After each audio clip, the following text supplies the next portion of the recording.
nice blend of seniority and youth in this team as well. And as you said, Ricardo Morris will wear the number 8. He will certainly be their impact player if there ever was one. Yeah, that's Ricardo Morris. This is the Mount Pleasant huddle. The Vere boys took a quick photo opportunity and they're now taking their places on the pitch. Sanjay Anderson, the man who wears number 27 for Mount Pleasant, the match winner for them last time. They were down to 10 men when Kevin Isaacs was sent for an early bath, and he came off the bench, Sanjay Anderson, and he scored the winner late in that contest, very, very late, scored at the death for Mount Pleasant, and he's on the bench. For Mount Pleasant, Lamar Neal, one of their brighter attackers as the players take the peace knee, as I'm calling it. Lamar Neal was taken off injured in the previous game. Perhaps that's why Donovan Ducky isn't starting him today, but he's fit enough to take his place on the bench. Daniel Parchment signals the ball is rolling, even while some of the Mount Pleasant players are still on their knees. Cleon Price, one of them. Lundven gets an early touch, shares it with his hard tackling, no nonsense captain Ricardo Campbell, who put in a very good shift in Vere's last game, Chris. Excellent performance by Ricardo Morris, and Donovan Ducky is very nervous as we see the first call on the day. Yeah, just a second, Chris, we'll get back to that. Within 20 seconds, Alwyn Harvey puts himself into the book for a tackle on Javier Brown. And I can feel that pain from here, Chris. It was a full-blooded swing by Javier Brown into the studs, the raised studs of Alwyn Harvey. Yeah, look at this is what happened. So Javier Brown kicked Harvey's studs. Yes. Exposing the studs. Certainly yellow card. That was a Vere United goal scorer in the last encounter. Their 1-0 victory. It was, and it was Brown from the spot. That's a dangerous tackle. That's exposing the studs. And well, Daniel Parchment not shy with the card at all. No. Very early putting the stamp on proceedings. Pun intended, because it was almost a stamp that has caused Javier Brown pain. And you know why? What's particularly interesting about this? Let's see how he goes from here, because yesterday in Sunday's game, Atafaroy Bygrave, the joint leading scorer in the Premier League, Malign's Dunbeholden's point man, he went off injured very early. A tackle that Howell, the Waterhouse defender, didn't intentionally hurt him, but he was trying to tow a ball away, and Bygrave got injured and wasn't able to continue. As we take a shot of Wally Downs, we'll tell you more about him as the game goes on. Interesting character and a football man through and through, the 60-year-old Englishman. Devontae Campbell out wide, trying to play with Liston James, the second half substitute in Mount Pleasant's previous game, and he gets trusted with the start today, mainly because Kevin Isaacs is unavailable because of that red card he picked up in that 1-0 win last time out. It was a crazy first half for Isaacs. 2 yellow cards in one half, unbelievable. And the first half as well. You should have heard his captain, Liston Ladale Ritchie, defending him. I was having a chat with him and he was saying, boy, the referee should have showed discretion. And I was saying, yes, keeper, but Kevin really gave the referee a decision to make. I know that you were very nice to him. The laws of the game. The laws of the. I was trying to impress upon him, Chris, that the laws of the game, the ref is obliged to uphold the laws of the game or to enforce the laws. And he made it very difficult for the referee to show leniency. That's the point, my based friend. on his challenges. Ooh, lovely burst by Devontae Campbell. This is Morris, he's in business. Ricardo Campbell, though, puts the body in front of his namesake and turns it outside for a throw so his team can regroup. Yeah, Campbell actually had time, and I think there was just a lack of communication. I think that's what Campbell is saying. Nobody was talking to him to say, look, nobody's on you, you actually have time, you could play the pass. Well, Morris's cross met by the head of Campbell. This is Sule Makala under pressure from Javier Brown. Javier Brown wins the clash of the 14s. Early ball out to Swaby. He needs some help though. Early in the piece, you know that Swaby is going to turn more or less like a truck. So it takes a long time for him to warm up. Francois Swaby. Lovely turn by Kevin Graham, a 360. And Kevin Graham was the butt of many jokes on social media the last game. We were telling the fans that he was 38, as per one of the sites that we trusted sites we get information from. And Kevin was saying, my Dan, I'm only 28, Well, actually 26, to be fair to him, 26 years old. He was saying that one of his lifelong friends were saying to him, Kevin, we've been friends for so long. I didn't know you were so old. I did have a conversation with him and we exchanged a couple of messages on social media as well. He's a good man though, top man Kevin Graham. And he saw the funny side. We advanced him quite a bit. Yes, sir. 28 years old, Kevin Graham. All right, we got that right. Meanwhile, there's a small matter of a corner for Vere United to deal with, meaning they are the ones with the corner. Let's see what they can produce. So he'll be being picked up by Sule Makala, a player who knows him very well, as Ricardo Messam puts this in to the middle of the goal, and the unchallenged header by Kevin Graham. We were just talking him up, and an unchallenged header in a sector of the field where he's not the most potent. Can we say that to be kind to him?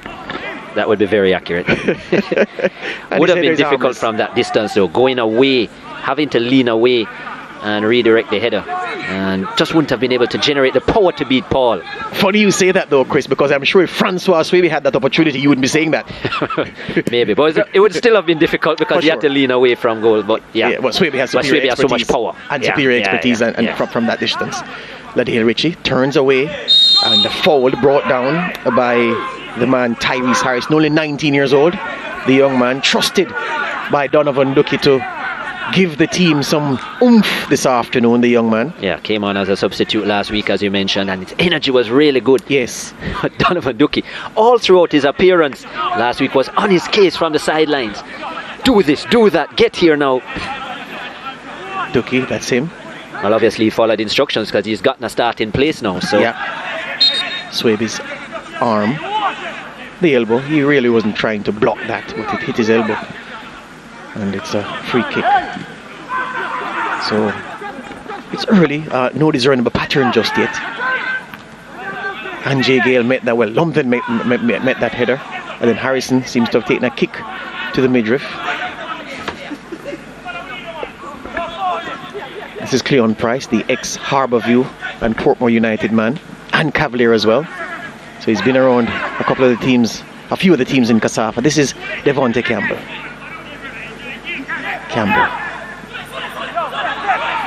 Makala to Sigri. Checks in on the right foot, but with a left-footed pass instead, and the shot from Alwyn Harvey, getting impatient with the faffing about by his teammates, goes high and harmless in the end. Yes, Donovan Sigri's right foot is really just for balance, so he was always going to use the left to execute the pass, and that was a shot which was comfortably over the goal of Davis. Again, very impressive to see Vere United. They get very narrow in defense. Lots of players back, very busy. That's why they're so hard to score against. Not to mention their leader in Campbell at the back, who certainly orchestrates things quite well. Their problem is at the other end of the park, where they've only scored twice this season. Correct you are. They were played forward to Chauvin Paul, a Premier League winner with Portmore United. Big kick downfield, trying to hit the youngster Devonte Campbell. Oh, a mix-up, and Cleon Price latches onto it from Mount Pleasant. Now with Campbell, back to Price. Now Morris under challenge. Back to Price. Mount Pleasant congregating on the right. This is Ricardo Morris. Out to Campbell for the cross, and it's blocked by the skipper Ricardo Campbell. So Devonte Campbell, his cross blocked by Ricardo Campbell. Devonte now. And Javier Brown comes back to make his life difficult. This is Kevin Graham now. If you notice, he's playing in a more central role today, Graham. Lewis has been asked to play more of the left back role. Correct you are. And we spoke about that last week, his versatility as well. Over the top, looking for Cleon Price, but Kadeem Davis claims. Quick release by Kadeem Davis, maybe too quick. Comfortable for Ladale Ritchie. Shares it with his centre half partner, who goes long, Kevin Lane. Here's Wally Downs. Interestingly about Wally Downs, who played over 200 games in his career for AFC Wimbledon, his uncle Chris Taylor, Terry Downs, is a former British middleweight boxing champion. 1961 to 62, held the title for 10 months. So interesting. Wally has fighting in his blood. Yeah. He didn't follow suit though. No, he didn't. He did more fighting on the field. Harrison can't get around Sigri, and the assistant referee deemed he fouled his Mount Pleasant opponent. He was a very tough player in his time. Oh yes, hard as nails. Yes. I remember very well a skirmish that he had with Neil Warnock on the touchline as Reading chased promotion to the English Premier League. In fact, when Reading won promotion, I think it was 2005-2006, Downs was their defensive coach, and Reading had a championship record 106 points that season. And he was very, very highly regarded for his role in Reading's awesome return to the English Premier League, the Englishman, who's now trying to win this championship with Mount Pleasant.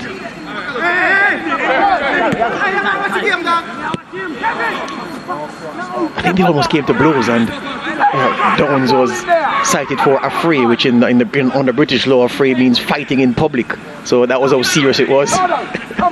Warnock may not have read his file to know that you don't mess with Wally Downs like that. Yeah, he was always known for his aggressive nature. In fact, it put him in problems quite a few times, but as I said, lots of appearances and a wealth of experience. 60 years of age now, but still has that fire, you can tell when you speak to him, and that determination. He's enjoying life in Jamaica, though, must be said. As he should, and he's done well with Mount Pleasant to date. So Kadeem Davis with the headband that referee Daniel Parchment was ticking him off about, wanting to do for the headband in football what Allen Iverson did for the headband in the NBA. Davis's kick goes long. Sule Makala, nice touch. Ricardo Morris has Daniel Green to his left, but doesn't use him yet. This is Devontae Campbell. Can't get around the man over there on that far side, Alton Lewis. Good battle so far between Lewis and Campbell. Campbell now has a chance to cross. Blocked by Anjay Gale. Comes back to him though. Lewis, the bigger body, and he falls under the challenge. Campbell deemed to have fouled him. Lewis will have his work cut out coming into the starting lineup. He will be busy, and that obviously is a wing that Mount Pleasant favours in terms of attack. You can see Morris leaning more towards that side. Yeah. On the point of Morris, as you know so very well, having done so much schoolboy football over the years, Chris, there's a particular joy to see when an outstanding schoolboy footballer transmits that quality to the senior levels, and Ricardo Morris is one. Fantastic at St. James in tandem with Alan Otti the year they won the Costa Cup, and good to see him 2008 remain a quality player at this top level. 29 years of age now. Had a short stint in 2014 at Tampa Bay in the US, but majority of his football apart from that, or all of his football apart from that, has been here in Jamaica. Parchment has the card out again, and who gets it now? Looks as if it's Liston James who may have been booked. Yeah, so the second Mount Pleasant man going into the book, and we haven't even played 15 minutes yet, let alone 12. So this free kick that Alton Lewis has an interest in for Mount Pleasant, for Vere United rather. Swaby lurking widest of all. He'll be looking to make that late run in the box, into the box. Oh, poor though, because it can't beat the first man. That was really an awful free kick from Alton Lewis. I don't think his keeper will allow him to take another one, because usually Ricardo Campbell bosses those free kicks.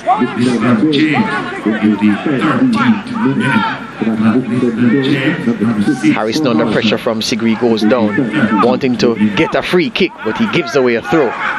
Cleon Price can't get around Lumpen, who concedes the throw. I remember a drab Monday night football game, one of the few that we've done, as we see Liston James. This is why he got the yellow. Ooh, look at the foot. Yeah. Some serious martial arts there. Yeah. Yeah, I was telling you about Cleon Price as we see Javier Brown latching onto this loose ball over the top. And that was too long for Francois Swaby. It's not dead yet though. Harrison has it. The cross comes in by Harrison, and the goalkeeper drops it. Alwayne Harvey clears the lines for Mount Pleasant, not too far. Anjay Gale back.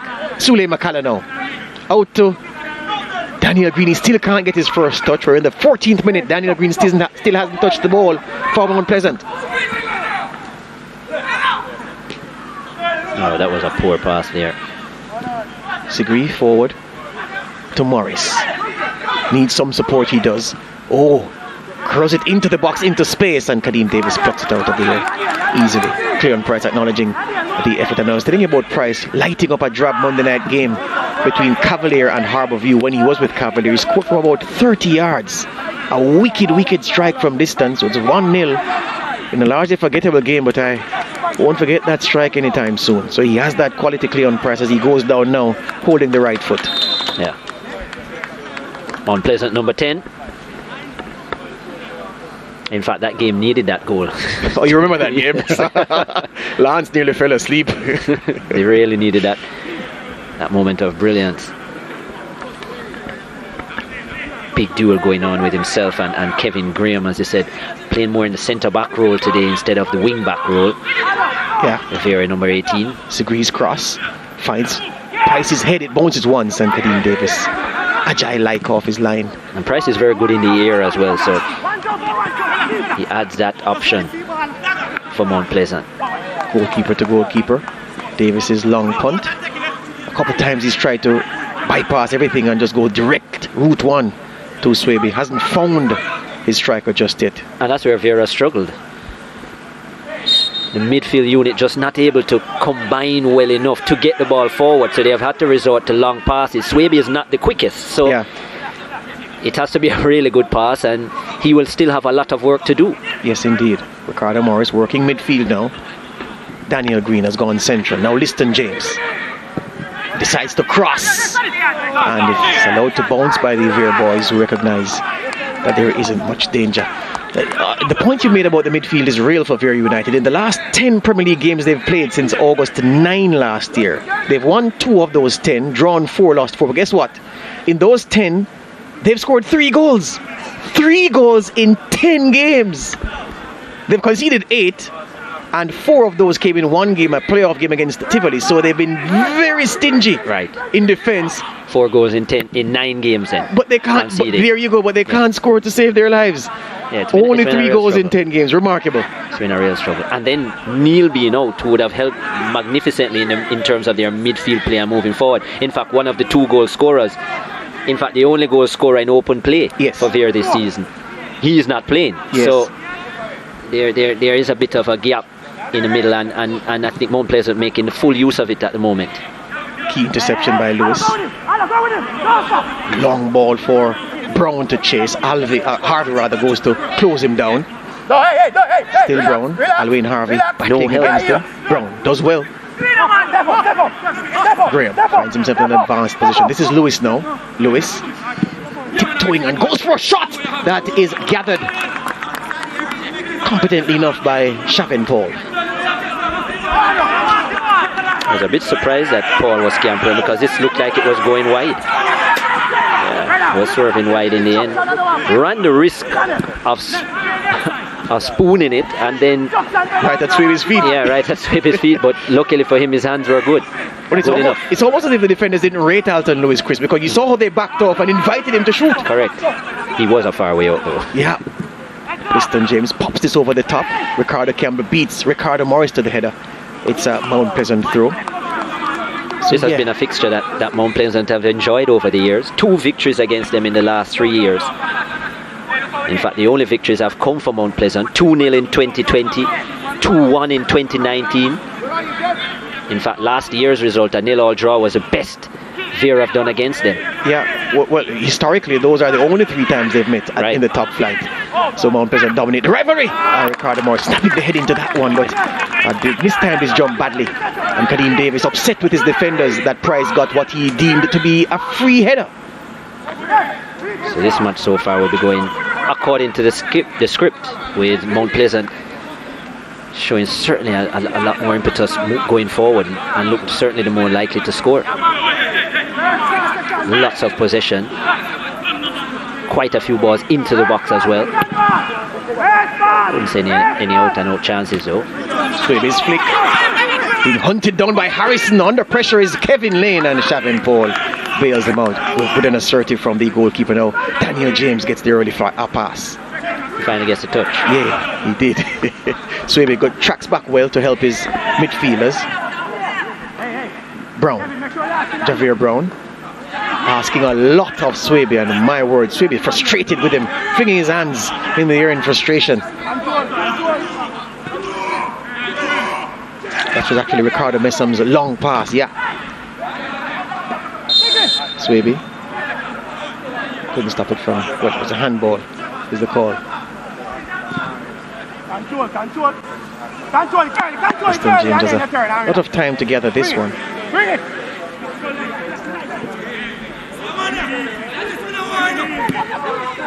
Again, Chris, there are several players in this game who've played the complexion trick on me. This ball into the box. Cleon Price takes it on the chest, turns. Ricardo Campbell there though, with his body as an obstacle, and the Price couldn't get the swing and the free shot at goal that he wanted. McCullough in ahead of Graham, and he wins the free kick. Sule McCullough. Graham certainly wasn't going to let him pass. Cynical foul, Graham. Graham really, 38, 26-year-old. Kevin Graham really dominated that contest against Pringle from Malines the last time. For sure. He played, really dominated that rivalry. Some sturdy men up front for Mount Pleasant. You may find that a little bit more tough. Header, that was Kevin Lane who had come up from his central defensive position and just snapped the neck into it. Didn't miss by much. No, good attempt. Good effort by Lane. The paw was already on the delivery, so he just needed to redirect it, and maybe got a little bit too much head on it in the end, so it took it over the bar. But yeah, that was a good attempt. Davis was in a good position. Probably would have been able to execute the save had it been on target. Again, not impressed by any of the two midfields in this game. Yes, Mount Pleasant have been getting a lot of balls in the box, but they use a lot of the wide areas. The midfield is absent for the most part in the entire game. And there's a lack of creativity in Vere United. That is why they have struggled. So everything has been a long pass. The ability to thread the needle just hasn't been there. Disagree to Green. Morris trying to play the 1-2 with Green, but his pass was ill-directed. Meat and drink for Kadeem Davis. I somewhat wonder if Morris should maybe drop just a touch deeper, just to get a little bit more involved in the play. Maybe to add a little bit more of that creativity. Not very deep, but just a little bit more. Right now, it's almost as if they're playing with a flat 3 up front. And with his ability, maybe they would actually show a lot more purpose going forward. Yeah. Graham to Messam. Messam loses out, but Alton Lewis takes possession. Goes long to Swaby. Swaby takes it on the chest and barged over by Ladale Ritchie.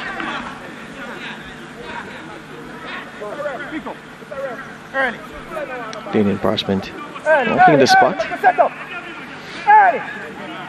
And in the 22nd minute,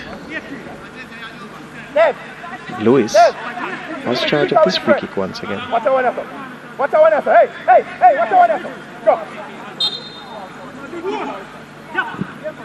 Lewis's free kick goes to the back for Swaby, and it misses him. A very low percentage attempt there by Vere United. Swaby still acknowledging the effort. Sometimes you wonder, with playing the lone man up front, Francois Swaby, very good in the air, very powerful, a very good header of the ball in terms of strength. Why not just play a lofted pass, not with any pace, because he can generate the pace? Why not just dink it into the air and allow Swaby to attack the ball, because he's going to be stronger than most players you'll be jumping against. And especially because he's playing as a lone man. So far they've been trying to drive the ball into the box, and it just hasn't suited Swaby because he's not quick, he's not very agile. And he hasn't gotten an end of any of them. Solid point. Meanwhile, Mount Pleasant down to 10. Ricardo Morris, well, he's back on the field now. Just ran off to get some a thigh massage.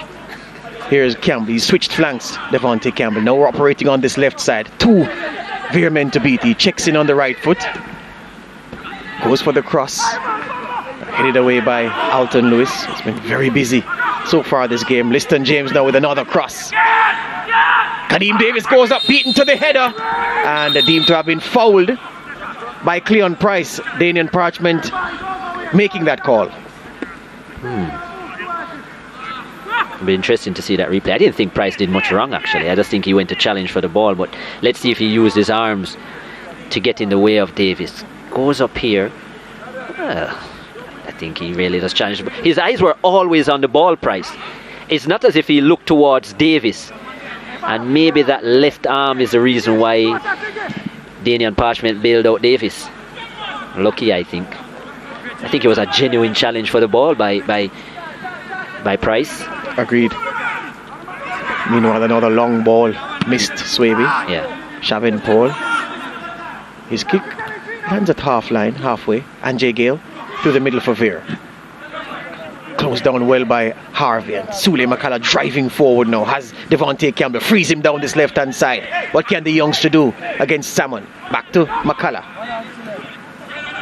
Harvey was gazing for a minute and it runs loose. Kevin Graham hoping to hit Swaby with the long ball, but again asking Swaby to put on jet-heeled boots. I think Swaby realized he was offside, so he said it didn't make sense for him to run after it. Yeah, and that's what he's saying to his teammates. Look, it didn't make sense for me. I realized I was offside, so why waste my energy as another player is down? Yeah, looks to be. Davis has gone down now as well in the goal. Yeah, Morris has gone back to the sidelines for more treatment. This is worrying for Mount Pleasant. We spoke about the surface and how that has contributed to a lot of injuries. I mean, it's been really an increased number of injuries, especially last season, and now this season it has just continued in the same vein, especially with the goalkeepers. I know there's a quotation over injuries, but yeah, a lot of players we see just generally going down, muscle issues, ankle issues.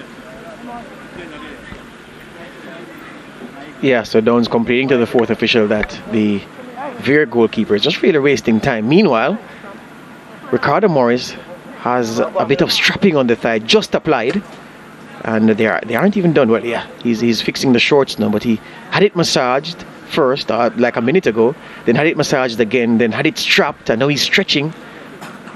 Maybe a inner thigh, perhaps even a groin issue, but yeah, it's a thigh problem, and he has heavy strapping on both thighs. And what he's saying to them is he can feel it grabbing. So yeah, that would be a major concern. Usually the muscle injuries in those areas, you don't make it through the game, George. And there's a lot of time left. You can see him, he's not moving freely at all. He's actually been forced to come a lot deeper. Sigree now. Mount Pleasant tried to force the issue. Campbell back to Sigree. They're probably going to have to make a forced change. Campbell over the top, looking for Morris, but he can't even jump. Yeah, he can't continue. He signals. He makes the universal signal for change, and he's done. And this was coming for a few minutes now, viewers. It's groin.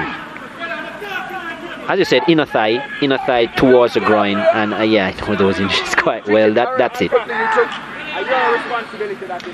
Not with 60 odd minutes left. Yeah.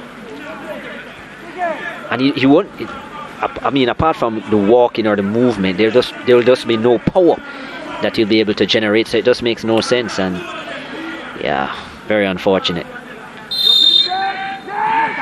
So Mount Pleasant down to 10 for the minute.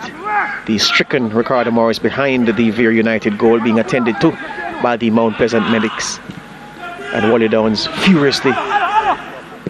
It's a big loss for them. Going through the motions. As this ball rolls into touch, they have a substitute ready. Whereas number 19 looks to be Tyrese Gowie, who's going to come in. And let me tell you, Shavin Sean Paul has pulled up as well, running to the touchline to retrieve the ball, and you could just see him starting to limp as well. I tell you, George, this surface, they might not like to hear it, but it's causing a lot of injuries. A lot of thigh and hamstring injuries, because the studs are causing the feet and the legs and so on to get stuck in the turf, especially through the movement. Ankle injuries in terms of not free mobility. Yeah. Such it is. Wouldn't be surprised if the changes lined up now, Chris. So yeah. Morris is back on his feet, walking on his own steam around to the bench. Meanwhile, the youngster Tyrese Gowie is going to replace him. That's Ricardo Morris. Lasted only about 26 minutes of this contest, and he leaves the scene. Our player to watch for Mount Pleasant. Very unfortunate for him. National representative. 17 times he's worn the shirt for the Reggae Boys. 2 goals in that time. Very unfortunate for the 29-year-old. Yeah. Donovan Duque ripping into his players as well, telling them that the only thing he's been hearing from the bench is sorry for the misplaced passes, and he doesn't want to hear any more sorries. So Duque is dissatisfied. I'm sure Wally Downs is also dissatisfied with what he's seen, and his problems compounded by the fact that his star man, his difference maker, Ricardo Morris, pulling up lame and will take no further part.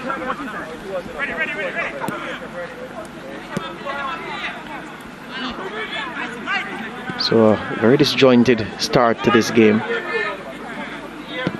Liston James goes long looking for Cleon Price, beaten in the air by Ricardo Campbell. 57% possession by Mount Pleasant. Harvey into the path of James. James's cross, a stabbed effort, not really a cross, almost like a cross-come shot, and nothing came of it in the end. It's a goal kick to Vere. Nice build-up play, excellent pass, but then just a finished product missing, which we've seen so much in this game thus far. Chavin Paul could have taken another ball closer, but he ran the long way. So fitting into the narrative of Wally Downs that he's perhaps wasting time already. Yeah, Davis. Gamesmanship. Kadeem Davis had to get a talking to at the start of the game from Danian Parchment in terms of his attire, and had a lot to say, and well, there's a lot being said about him. Disagree. McCullough. Pressure, the pressure from Gale. Gale can't win it though, and the referee thought his attempts to get the ball were overly aggressive. Daniel Green on the right now, he has some room. Clips it over the top, the cross again, and it's awful. The crossing in this game has been woeful from both teams. Mount Pleasant have created several crossing opportunities, but none of those crosses have found the mark. No. Can remember really just one delivery into the box. It was from a dead ball opportunity, and it was Lane on that occasion who actually put in a good header, but apart from that, as you said, very inaccurate. Vere actually haven't done bad with their crosses in terms of accuracy, but I think the what should I say, the plan of action is what is wrong. I think the mode of delivery, I much believe in less pace and just thinking it high and allowing Francois Swaby to make the most of it. He has the power. Allow him to attack the ball. Let's see if they will put in those changes if they get the opportunity. Campbell, nice take. Devontae Campbell works midfield, goes back to Segree. Segree goes on a little run, a little burst of pace to take him clear. Forward to the youngster Tyrese Gowie. Too long for him though, and even so he was being well policed by Ricardo Campbell. Donovan Segree, Manning Cup winner with Jamaica College under Miguel Coley. To the 33rd minute of a contest that is yet to catch fire. And the cool conditions here at the UWI JFF Captain Horace Burrell Centre of Excellence. And Jay Gale under pressure from Price and runs into Campbell. Lumden to his rescue. Lumden is robbed by Gowie. Gowie just got a little toe on it. Harvey now. Liston James. Daniel Green. Mount Pleasant come forward. Sule McCullough. Segree calls for it. Too long for him, but it runs to Campbell. Now Segree. Cleon Price is the target. Offside, says the assistant referee. Lack of patience from Segree on that occasion. Price was well marked. No need for him to force that ball into the box. Had Campbell with him, he could have taken a couple more passes, worked their way closer in, allow Price to run a channel. But even if he wasn't offside, Price was never going to score from that deep. Especially with a floating ball like that. That's the kind of floating ball we want to see at the other end, George. Absolutely right. Here is Javier Brown. Wide to Harrison. Harrison pushed over by Sigri, and the assistant referee says free kick. Says foul rather, and the referee says free kick.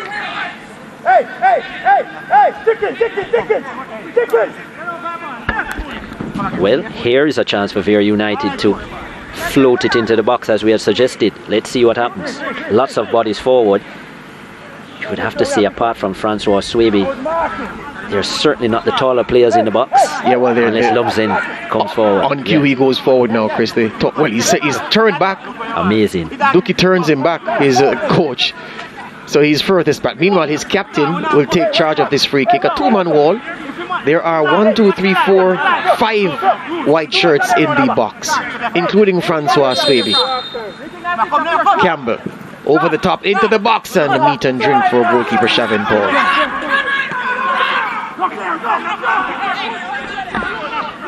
Again, a bit inaccurate, too close to the keeper. Trajectory wasn't bad, but not picking out his players very well.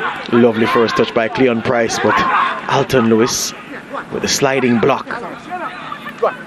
It's crazy to me that you would have a dead ball opportunity to loft the ball into the box, and your tallest player is told not to go, and there was no Mount Pleasant players forward to really offer any form of challenge. So why would you not put him in the box? I don't understand that. That would be a question for Donovan Duque for me.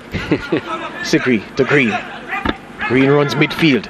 Nice pass to Gowie. Gowie turns, but Kevin Graham shut him down very quickly. Muscular Graham easing off the youngster. Wants to go long. Very good from Tyrese Gowie. Also good from Kevin Graham as well, taking his team out of a dangerous position.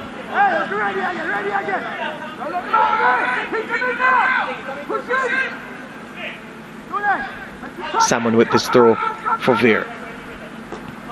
Alwyn Harvey meets it. It's another throw to Vere.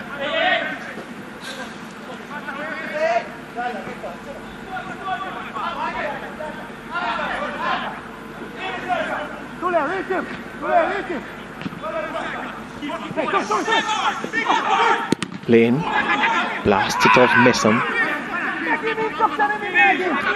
McCullough out to Campbell. Campbell long. Cleon Price can chase this. Ricardo Campbell over there though. Quickly read the play early. Didn't have much ground to close, and the little ground he had to close down, he did it quickly and concedes a throw. Yeah. Ricardo Campbell not happy with the coverage, but also not happy at how easy Vere United turned over the ball.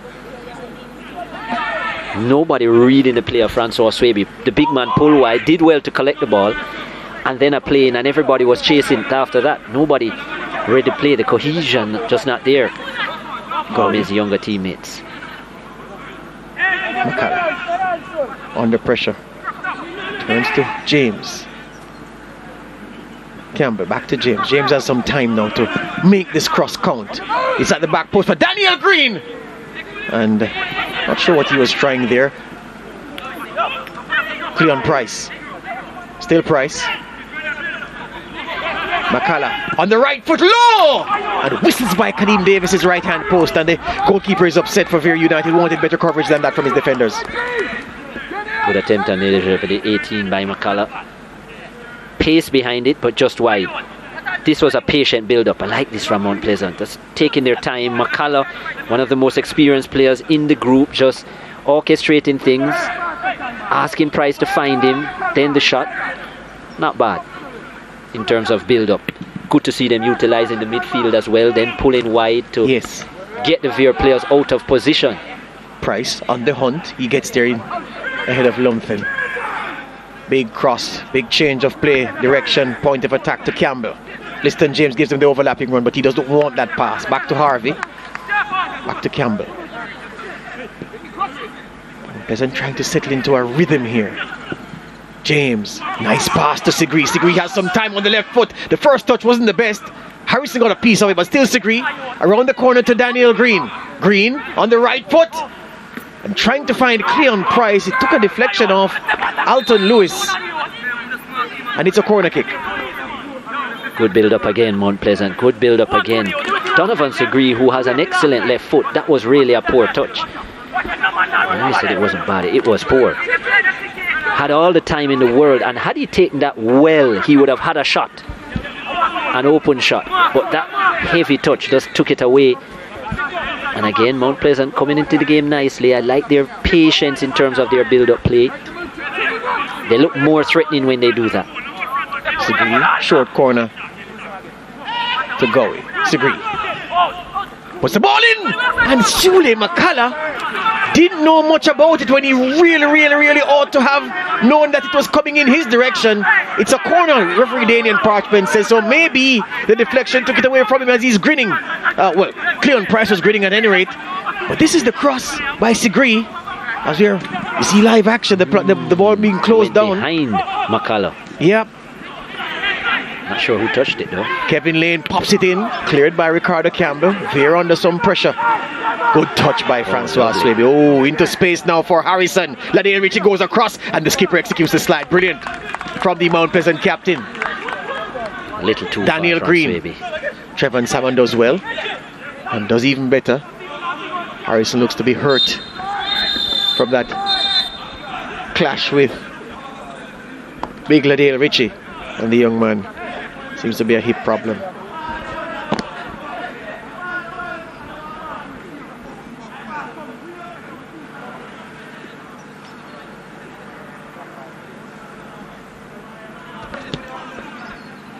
So this is the Ladale Ritchie going across, and the impact of the fall seems to be what is causing Tyrese Harrison, beg your pardon, some trouble. Yeah, good challenge by Ritchie. Just the awkward fall. Yeah, there, the twist of the body.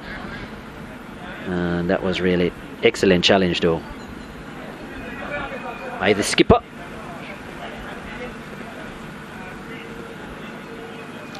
There he is, played well so far. Meanwhile, No, go ahead. Devontae Campbell just got some notes from Wally Downs over on the far side, the only one to be taking tactical instructions during this break, as young Harrison gets treatment. So we've seen Green and Campbell switch flanks a couple of times so far in this half, trying to find some joy. And Wally Downs taking copious notes. Great as a midfielder, Wally Downs, in those games for AFC Wimbledon where he made his name. And alongside this coaching job we told you about, and the Reading coaching job, was a manager of Brentford, who are now in the Premier League. Assistant manager at Reading, assistant manager at Crystal Palace. Has been around, Wally Downs. Knows a thing or 300 about football. Liston James dodges one tackle. Alton Lewis forward, trying to get Messam going. Messam in some space now, but he looks across. He doesn't have the help just yet. Messam delaying into the box, looking for Swaby, and that was a very poor attempt at a cross. Chris, may I ask you how well Alton Lewis has done in that left back slot for Vere United so far? I think he's come on as the game has gone on in terms of defensively.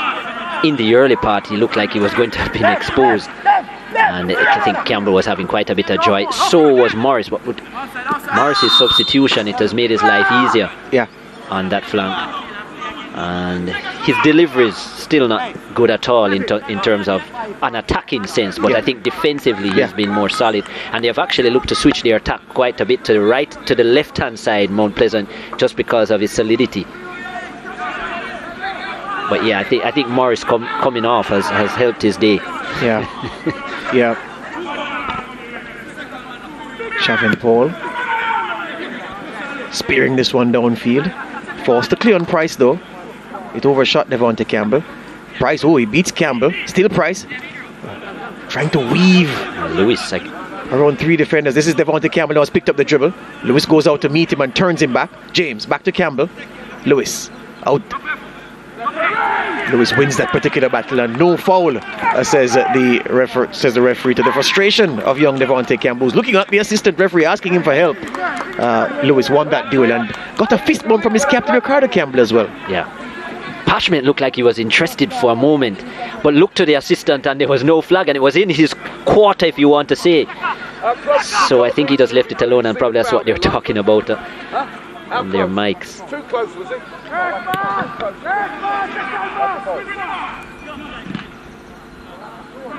Campbell. Lewis, his shadow with him once again. Oh, can't get around Lewis. Oh, very strong Alton Lewis. And shoved over by Sule McCullough. It fell theatrically, Alton Lewis. Good acting. Yeah, looks like a brawler, Alton Lewis. Meanwhile, Devontae Campbell seems to have taken a blow to the ear. Right away, Parchment just said to Lewis, don't bother with it, get out. So this is what happened. Here it is. Look at what Sule McCullough does, and look at the fall by Alton Lewis falling and rolling over. Yeah, Meanwhile, it was a good tussle. Did extend his arm, Lewis. There you see it there. Did extend the right arm, which was unnecessary. And then the theatrical, oh well. I don't think he could have won an award for acting quality there. Meanwhile, the fourth official is set to show 3 minutes at the end of this first 45 minutes as time added on. Meanwhile, Gowie, nice pass to Liston James. Messam runs back to cover for Vere. Campbell, burst of speed taking him beyond Lewis. Very well done by Devontae Campbell to Sule McCullough. Segui calling him. This is Sule McCullough with the shot. It's a daisy cutter into the grateful arms of Kadeem Davis. Nice build up again. It looks as if Campbell heard what we were saying about his battle with Lewis, and he's increased the intensity. He certainly does have the first step on Lewis. He's quicker than Lewis, and he has quick feet as well. And McCullough has the experience but not the pace behind the shot. Both coaches angry at aspects of what their players are doing. You should have heard Donovan Ducky giving his boys a rollicking just now. Meanwhile, Tyrese Harrison, can he cross it? He can. Like Cliff Twang, he cannot cross it, eh?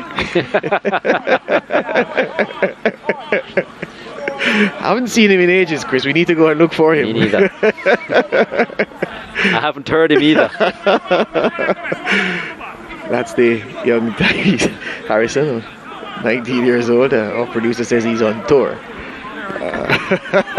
Leave it alone, Chris. Oh, Leave okay. it alone, Chris. Oh, because you'll tempt me to get us into trouble, alright? I'll wait halfway back to Ladale Ritchie. Across to Kevin Lane, all the way across to Liston James. McCullough tells him to go back, but James goes long, looking to hit Keelan Price. Ricardo Campbell wins that easily. Kevin Graham to Anjay Gale. Swaby comes short to get a piece of it. Spears it across the field and asks Alton Lewis to sprint. He gets there. Brown closed down. Well, still with Ricardo Messam into touch, and it's a Vere throw. Nobody's showing for the ball. Vere of the throw. Nobody in the forward third. Swaby! That was a good cross from Alton Lewis. The first time he's found his man this afternoon. And old man Francois Swaby just went down in installments as he tried to contort his body into the position to get his head onto that. And he acknowledges the effort. It was a top cross, he's saying. But the veteran, the marksman, should have done better, you believe, Chris? Very good delivery. I think he just misjudged the flight, Swaby. He was a little slow in moving off. The first step wasn't that great. We've spoken about the diesel tendencies of Swaby, and that was another example. But yeah, again though, pace on that cross, and as we said, the agility is not the strength of Swaby, so you need to give him time. Yeah. Let him see the ball in the air, float it in, and allow him to generate his own power. And again, that is it. Had it been a quicker centre forward, he would have been in. He probably would have even controlled that ball or just redirected it, but not Swaby. Amid all that, though, I want you to give credit to Alton Lewis for the quality of cross. Yeah. but the pass has to be determined on who you're passing it to. Correct. So, but look, that's the only thing. But yes, that's been better than what he has done. He found the striker. Okay, good. That's been better than what he's produced thus far. This ball runs loose. Javier Brown now. And he was trying to find Tyrese Harrison. And the deflection, it went outside. Well, Damien Parchment has seen enough. It's half-time in this contest. No goals between Vere United and Mount Pleasant. Injury to the Mount Pleasant totem. Ricardo Morris saw him leave the field in the 27th minute thereabouts with a thigh injury, perhaps even a groin issue. And yeah, it was choppy for much of the first half, but then it settled down in the last 10 minutes or so, but still goalless. And the deadlock hopefully will be broken in the second half. Back with more after these.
we are at the UWI JFF Captain Horace Burrell Centre of Excellence. No goals between Vere United and Mount Pleasant after the first 45 minutes of this match week 3 clash in the Jamaica Premier League. The referee, Daniel Parchment, and from the corner kick, Kevin Graham there with the header.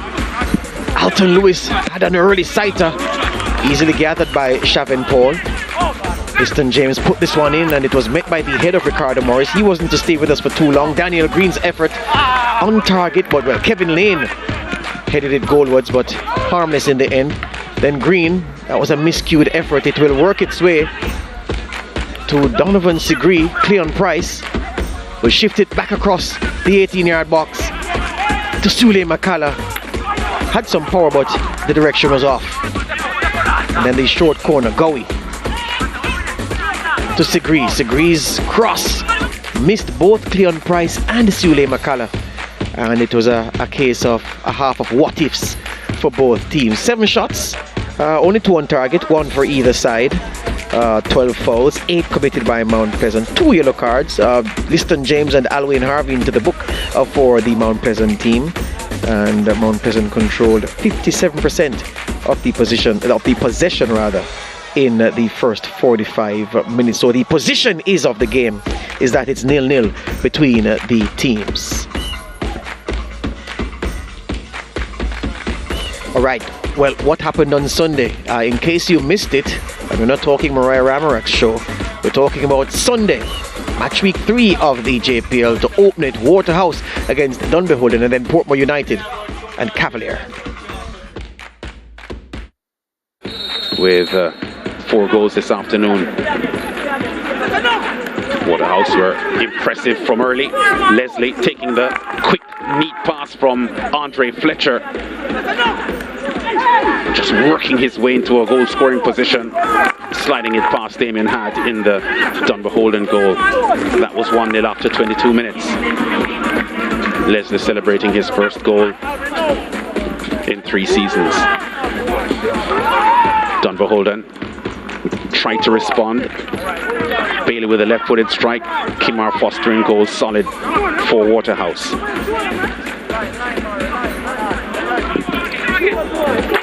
Bad pass by Shakeen Dar, the captain of the Dunbeholden team. Leslie pouncing ferociously on it and smacking a powerful right-footed shot past Damien Hart. There he is. Yeah, Hart wasn't going to get there. Second goal of the afternoon for Andre Leslie, the 24-year-old. Dunbeholden had their moments, and that ball snuck in off a deflection. Smith credited with the goal, giving Dunbeholden a bit of a lifeline here. But Waterhouse would respond. Benbow goes charging forward. Shakeen Dar pulls Siobhan Stewart down. Second bookable offence for the match, and he is out for an early shower. Here comes Benbow now for his first goal of the season. Just sliding it left-footed past Damien Hart after receiving a pass from Siobhan Stewart. Yeah, 2 St. George's College men there, making it look easy. And there was still 1 more shot for Waterhouse to find. Look how happy Benbow is. Williams, Stewart will look to the middle and see Devroy Gray on the far post. Places the ball to him, and Devroy Gray finishes really well. Couldn't miss from there, really. I guess, unless you're Timo Werner. 4-1 the final scoreline. Siobhan Stewart with a pair of assists, and Waterhouse complete a fluent 4-1 victory over 10-man Dunbeholden. We were slow in a lot of departments, a lot of ways, and we gave up 2 really silly goals, especially the second one, and we paid for it. Yeah, and we thought that your captain, let himself a team down, because the first yellow card he got for the chest barge, you wouldn't expect a player of his quality and his experience to get booked for that. Really stupid. The game wasn't being played at the time, and he took a stupid yellow. So when the time came where he needed to take a yellow for the team, he did it, and that led to the red card. So the first one was really stupid. That also cost us. We have to be grateful. It's 4-1 on the board. We did take our chances, so we're grateful. Yeah, a final question. I said to Lance on commentary, the beautiful thing from the Waterhouse perspective is that the fourth goal was scored by all four of the substitutes combining. That makes coaches look like geniuses. I will tell you. It was indeed. And we like when strikers score goals. It builds confidence. But for the morale of the team, it's very important. Leslie, wonderful. So we encourage them to do that. So hopefully we can continue this. Cavalier with the kickoff, but it's Portmore pressing forward with the early opportunities here. St. Hilton with a striking effort on goal, but Bartlett in goal for the opponents. Doing well there. Dwayne Atkinson's very, very prominent throughout the entire game today. Here he's again, Atkinson. Gets that to his feet well, and Marlando Maxwell hits high from 17 yards. Here's the winning goal coming from DeMar Rose. A beautiful long-range pass delivered to him by Alvinus Myers, the St. Lucian. And Rose, first touch, sliding the ball past Leng, and then putting himself in the position to beat Bartlett for the ball, sliding it in left-footed. And look at the celebration for Portmore. He wouldn't have known it then, but this was in fact the winning moment for them. Brilliant moment for Williams in goal for the Portmore team, denying Atkinson on that occasion. The ball hitting onto the crossbar there. So Portmore had their moments. Here comes Thomas with a late effort on the far post. Shanil Thomas, who scored in stoppage time to beat Arnett Gardens in their opening game. As you can see, we've been getting chances upon chances, just failing to score them. We just get back and see what we're doing wrong, even in training session. Yeah, man, that's what we want. And I must big up the two youngsters that were brought in the team, Janil and Markland. I think they brought some energy into the team. And that's the way we are going. That's the route we are taking, you know.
Back with us at the UWI JFF Captain Horace Burrell Centre of Excellence. Second half action in this match week 3 Jamaica Premier League clash between Vere United in the yellow shorts and the white jerseys and Mount Pleasant. We're in blue this afternoon.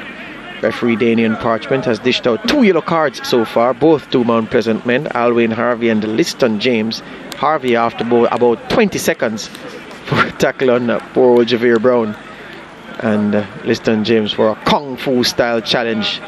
Tyrese Harrison, the youngster who banged his hip hard in a challenge with Ladale Ritchie, is taken out by Donovan Ducky, and number 7 Lamar Neal, who left the field injured in the previous game, is introduced to start the second half. So Neal, number 7, will come in, but he's not on the field yet. There are only 10 Vere men on the field. The substitution, the number has gone up, but there's no sign of Lamar Neal, and he seems to be holding up the play. Daniel Parchment is asking, where is your substitute? Where is your guy?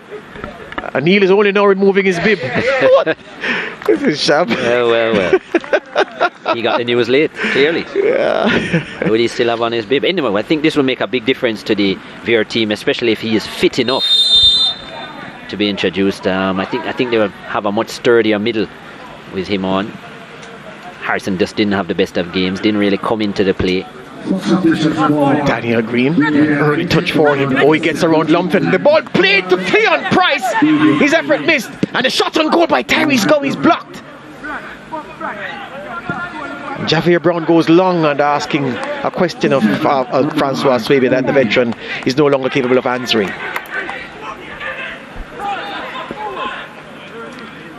So Mount Pleasant picking up where they left off. They were the dominant team. They finished the first half as the dominant team, and right back on the front foot to start this second half. Kevin Graham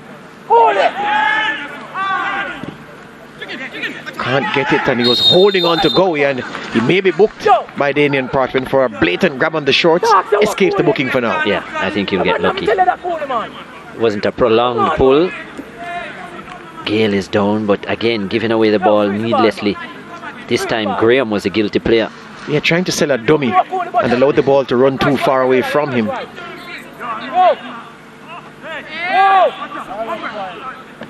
Mount Pleasant certainly finished the first half the better team. I thought they were a little bit more patient in their attack, and it was looking a lot more potent. They were getting more players forward. They were penetrating the box of Vere United. And now they have a free kick in a dangerous position, so they've continued where they left off. Well, that's the one thing we haven't seen so far this season, a free kick goal.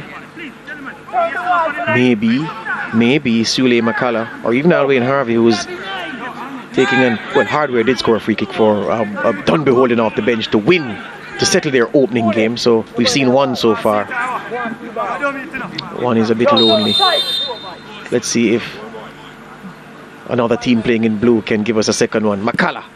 And he hits the cameraman right on the chest, and the cameraman takes a look around to see who is it that hit him with that. The cameraman is flexing his shoulder, flexing the left shoulder. And a note to our studio director, Michael Edwards, your cameraman is injured, Eddie. Should have controlled it, George. Yeah, you saw the shift just now. No, he couldn't. It nearly broke his clavicle. That's Scorpion, and he's not seeing well these days, viewers. So I'm not sure he saw that at all. Anyway, back to live action. Liston James, Kevin Graham, authoritative with the header, and now Alton Lewis. Daniel Ritchie has some time. Early pass out to Sigree. McCullough. That's too much. Yeah. Daniel Green wanted it early. He wanted it from Sigree. So rather than passing it to McCullough inside, Green was saying you should have passed it to me outside.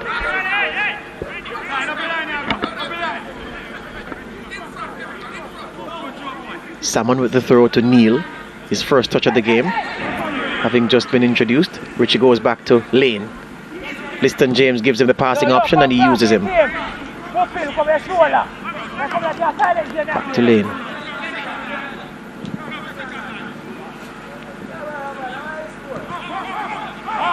Sigree skips away from Neal's challenge.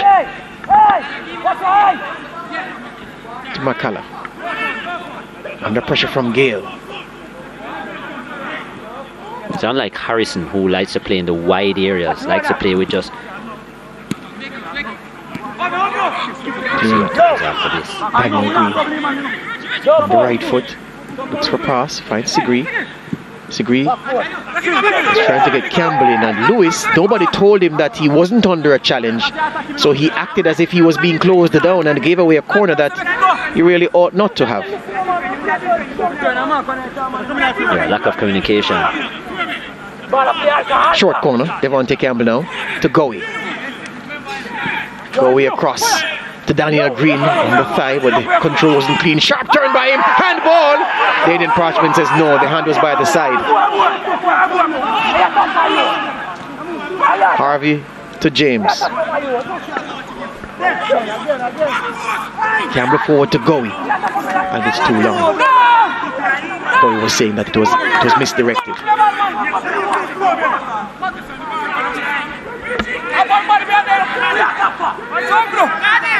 I didn't think it was that hard. I thought Gowie would have gotten to it. Lovely turn by Green. Green is the leading goal scorer for Mount Pleasant so far this season. 2 goals. And I guess he's saying Lumphen. The hand was, as you said, close to the body. And he was in close proximity as well. The man with the longest arm on the pitch, it's going to be difficult for him to get all of it out of the way. Campbell fights off 2 challenges, but he's forced to go back. Good use of the football by the young man to his captain, Richie, who goes wide to Sigree. Campbell has played well. Yep, Daniel Green now. McCullough. Again, a patient build-up. I like it from Mount Pleasant. Liston James now. Puts it in. Ricardo Campbell meets it. Campbell touches it away from Lewis, and Liston James shaped it to cross. Crosses with the left foot, and Sully McCullough got a piece of it with the head. But it's a goal kick in the end. Good delivery. Again though, not much joy aerially for Mount Pleasant. I actually think they look a lot better when they keep it on the carpet. Vere United would be more the team that you would look to float balls into the box, but Vere Mount Pleasant have looked a lot better with the transition play, especially when the short passes and moving the ball around, changing flanks. Here's another example. Look at that, finding space within the middle of the park, because they do have the quicker players, and certainly the players with the quicker feet. Yep. Graham in hard in tackling Devontae Campbell just now, and the youngster feeling the force of the strongman's challenge. And needs some attention there. They're saying no need for the medic to come. When they're young, they're resilient, so Campbell should be fine. This is what happened. Kevin Graham putting in a foot there, and yeah.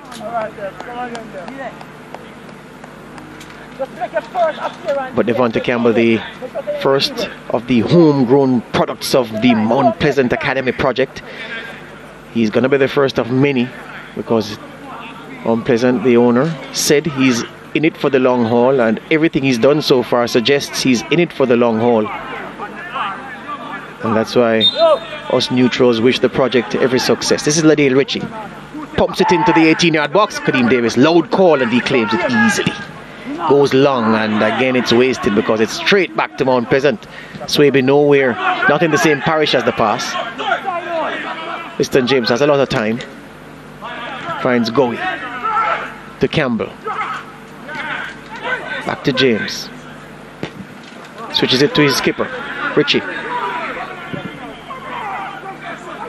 Green.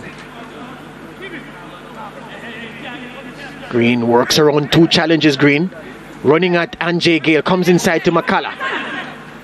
Back out. This is Sigree. Can he cross it? Oh, he tricks his man Sigree with a cross now, and it's headed away by Lumphen. 6 foot plenty. Lamar Neal under pressure from Harvey. Can't turn. Tries to find Swaby. Swaby battling against Lane. Still Swaby. Good job by the big man. Still in possession, Swaby. To Gale in midfield. Forward to Graham. Across to Lewis.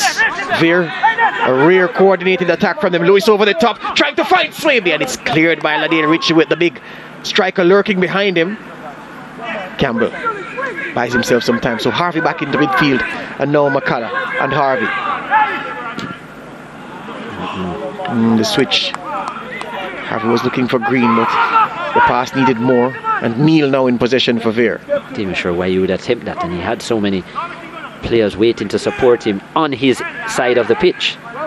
Kevin Graham with some time in midfield. Asks a lot of Lewis. Lewis does well to keep it in. This is Messam. Inside to Swaby. Back to Lewis. Lewis over the top to Neil. Can he get it? Yes, Neil gets it.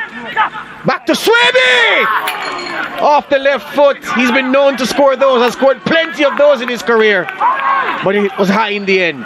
His stride pattern was off, George. When he attacked that ball, he was overstriding and hence had to stretch to take the shot. But this is why I like the insertion of Lamar Neal. What he brings to that team, willing to play in the central positions. Yeah, and then you see the stretch from Swaby. Just didn't get it right any at all. Needed another little step before he went to kick. Yeah, next time, Chris, don't be so timid. You were saying overstrode and then you edited yourself. It's a legitimate word, my friend, and you know this. So you would have been fine. But yeah, you are correct. Just needed a little stutter step in between that to balance himself properly to execute the shot. And yeah, but that was a good build-up from Vere as their manager, a former member, an ex-member of the Jamaica Defence Force, a former soldier. Donovan Ducky demanding more. Cleon Price eased off it by Longton, and now Lewis. Oh, Lewis! If that was an unforced error, if there was ever an unforced error, that was it. But he wins it back, Lewis, and then loses it to Campbell. Liston James from Mount Pleasant. Cleon Price out to Campbell. Donovan Ducky asking his midfield, "Where are you?" Sule McCullough now. Green. Wider to Daniel Green. Green inside. Campbell has time to take it down. Liston James. And both of them working on it. And Liston James puts it in. And the header was met by Gowie. And into the arms of Kadeem Davis, who goes down saying he took a knock to the midriff. Yeah, Lewis doing very well at winning the ball. But then very bad at distributing it, and that's his problem. And the problem was, Chris, the pass that he should have made was not a difficult one. And if it was the yards in front of him. Yeah. And Ricardo Campbell is actually saying that we see Davis down at the moment, and this was a ball put in which I don't think it needed so much pace, and this is where they're getting it wrong. Two players free in the box. You don't need so much pace. Just find them. Look at that. It was too deep. Well, I'm trying to see what happened to Kadeem Davis. He was bumped by Sule McCullough, and the medic has come on. So Kadeem Davis down for the count for the minute. Vere's last 10 results. There's a smile on the face of Parchment. Yeah, Vere's last 10 results, Chris. They beat Malines 1-0, lost 2-1 to Dunbeholden, drew 0-0 with Dunbeholden, beaten 4-0 by Tivoli, 0-0 with Tivoli before that, losing 1-0 to Cavalier, 0-0 with Mount Pleasant, beaten 1-0 by Tivoli, 0-0 with Huey, and beating 100 Gardens 1-0. So it's an amazing sequence of games, as we noted. In 10 games, only 3 goals scored. Lots of nils. And in those 10 games, 8 goals conceded. But one of those games saw them concede 4. So really and truly, 4 goals conceded in 9 games. Yeah. Very good defensive record, apart from, as you said, that 4-0 massacre. But yeah, this has been the story. Last season, as you said, this fixture finished 0-0. And it's been the best result for Vere. The previous 2 were wins for Mount Pleasant, 2-0 and 2-1. I tell you what, if they ever get in front, Vere United, that's it. Because their defense is watertight. Well, we saw that, what was it, 7 days ago? Yes, sir. Defend very narrow, lots of players behind it. I actually think Mount Pleasant, especially, let us say, around the 35th minute, have done very well in terms of sharing the ball, improving their midfield play, and they have found a few holes in Vere United, but they haven't made it count. Lumpen may have been a handball called by referee Parchment. Whatever it is, whatever it was, it's a free kick that McCullough eases Javier Brown off, and the ball is in play. This is Daniel Green.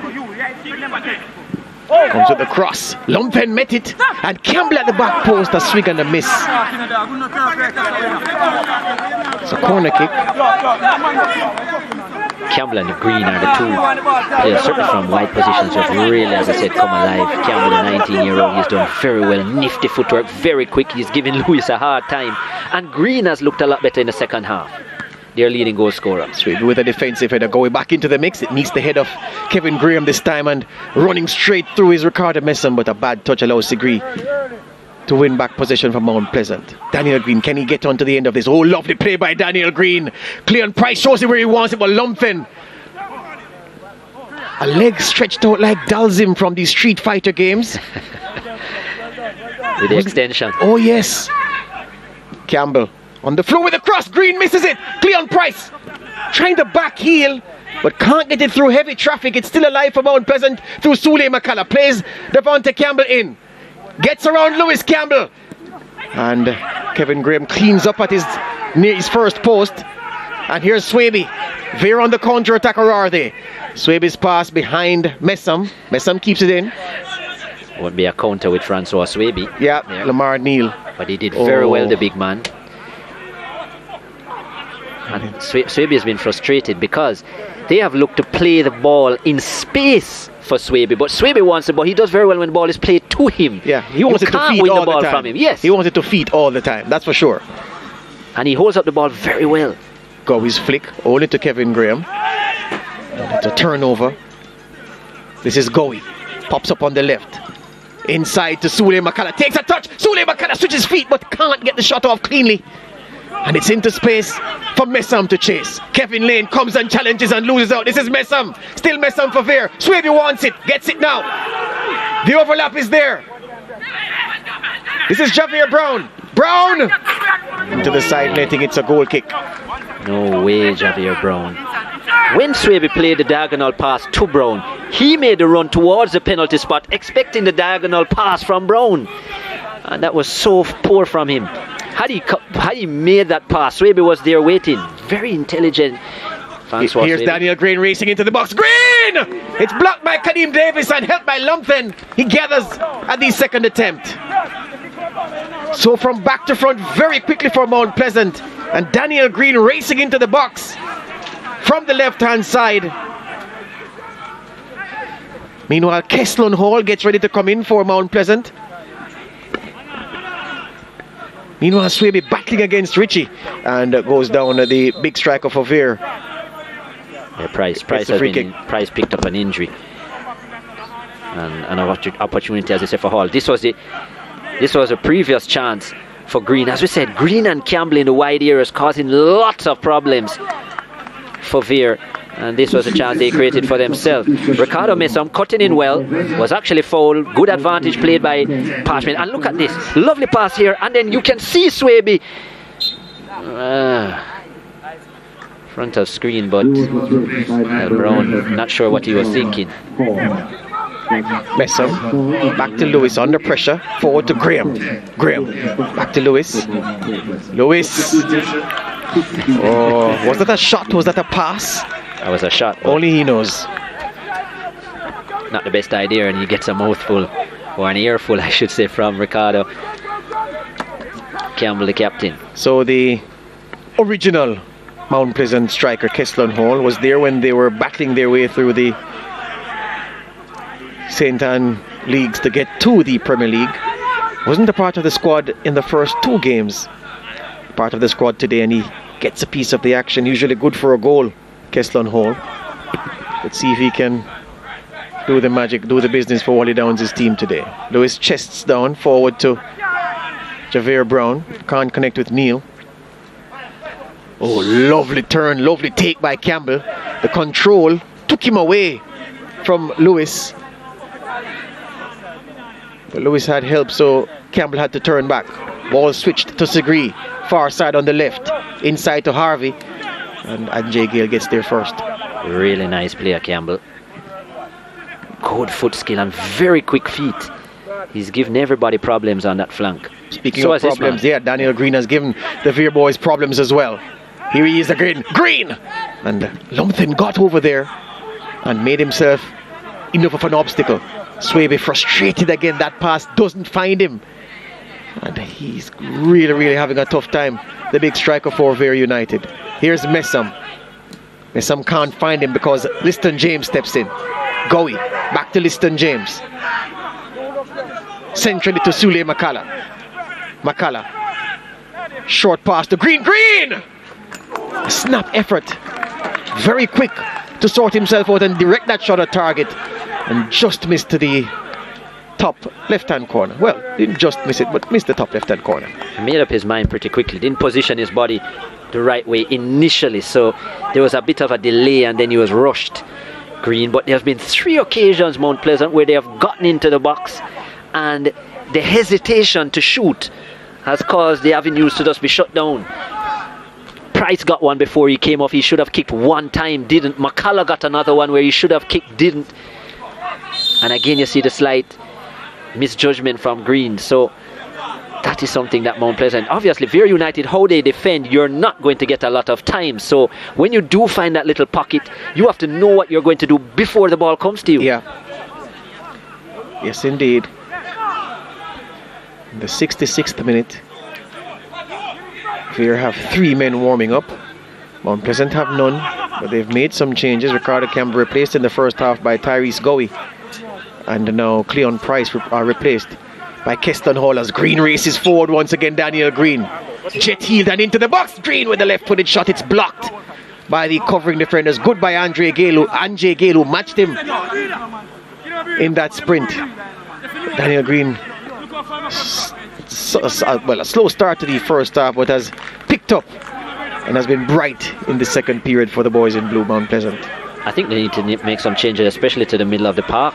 Vere United, they're looking very leggy, especially Harvey, struggling, I think, and that's why there's no fight. So their defense line is very exposed. They're easy way through.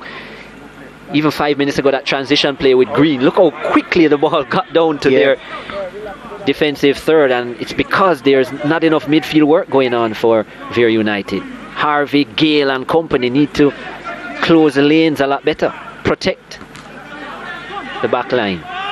So I wouldn't be surprised if those 3 substitutes, if 2 are involved in those positions. Yeah, Gowie under pressure from Campbell. Green works around Campbell. Still Green tiptoeing into the box. Daniel Green and robbed by Ricardo Campbell and goes down.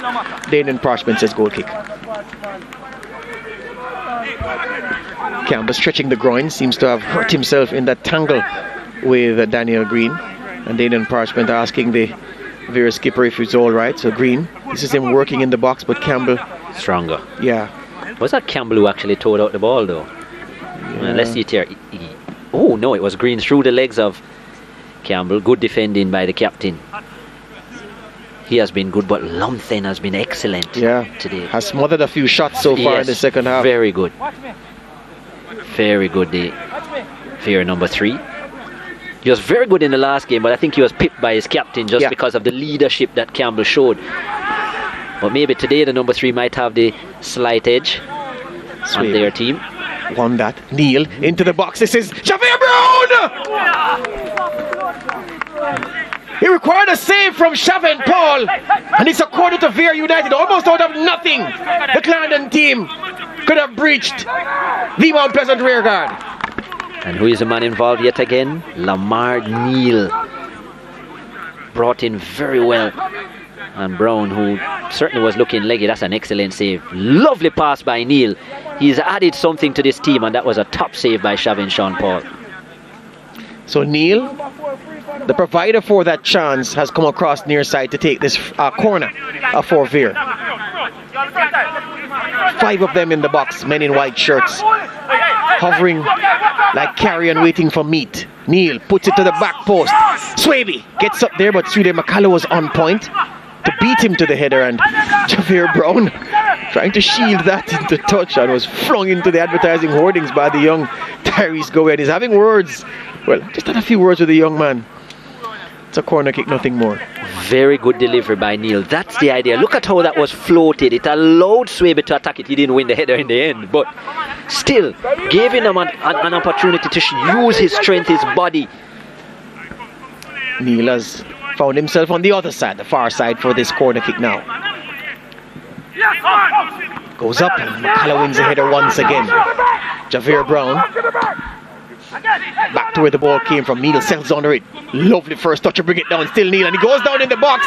The Indian Parchment turns away. Doesn't want any part of that. Daniel Green over to Kesslon Hall. Will he get his first touch? Yes, he does. Poor pass by Hall. Cleared easily by Ricardo Campbell. Javere Brown goes down in the center circle. Meanwhile, Neil is still down on the 18-yard line for Mount Pleasant, and the medics have been summoned by Parchment. I'd love to see that again, and I'm sure I will. Did Neil go down trying to buy a free kick, or was he fouled? What a bad thing this would be if he's re-injured himself, Neil. He's made a big difference since he's come on. There was a touch.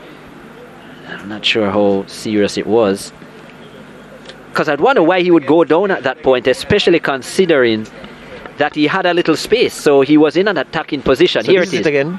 Cuts in well. Oh, there was a stamp on the toe. Yes, Segri stepped on his foot. There's no doubt about it. No doubt.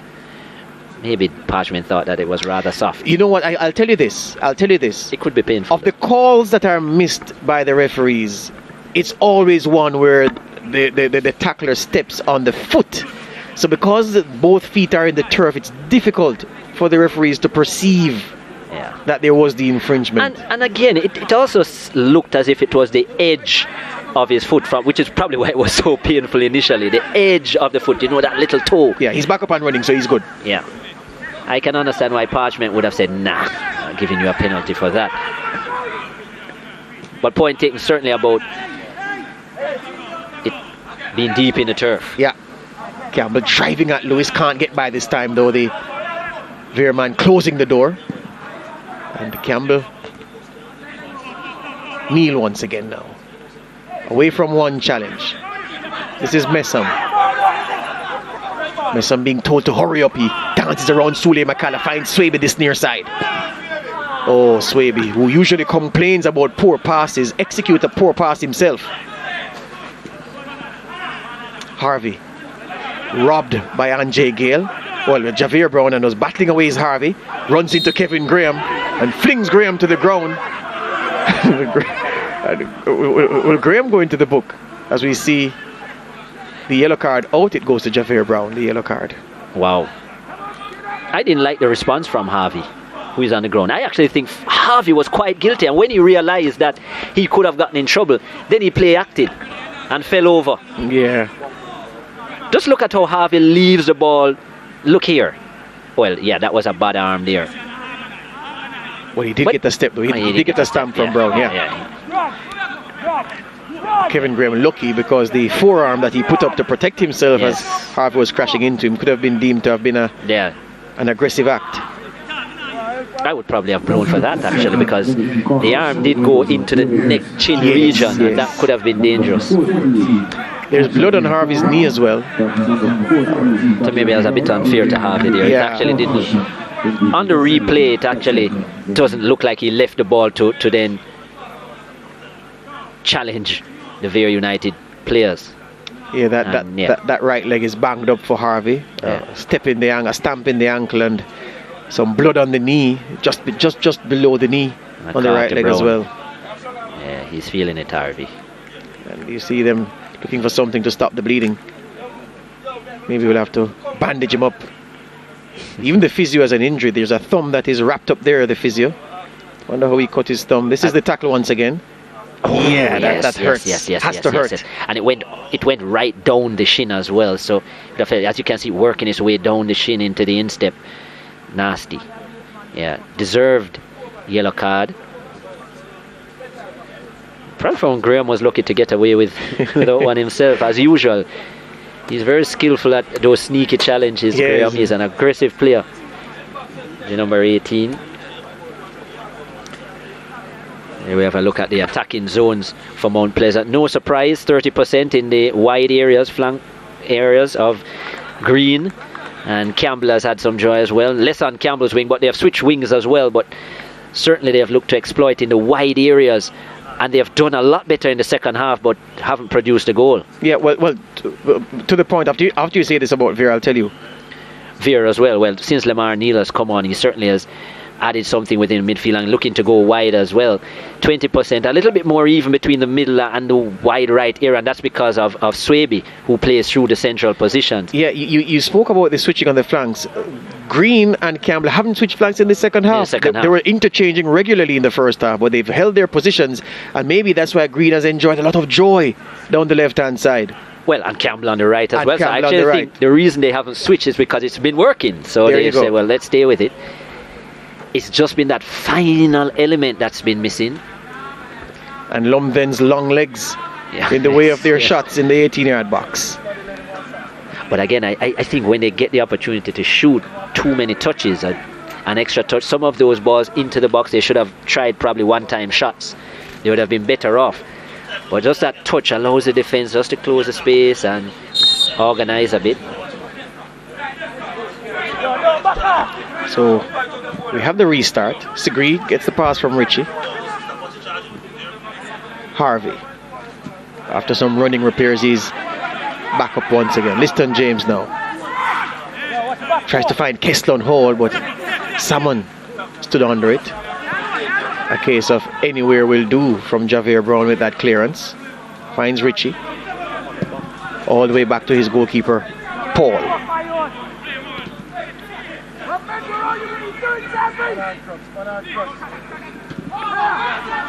Lane forward.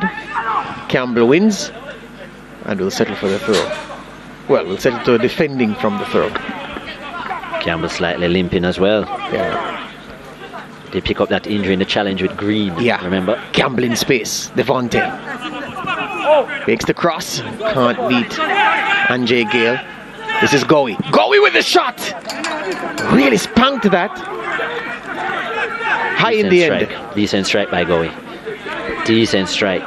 His first touch was good, so it set up nicely for the shot. Here's the control. McCullough's first touch wasn't good. Yeah, Gowie, not bad. Always going over, good pace behind it. Had that been a little lower, Paul would have been in trouble. I mean, Davis would have been in trouble. Man down on this near side looks to be Devontae Campbell for Mount Pleasant. Yes, it is. And the medics trot on.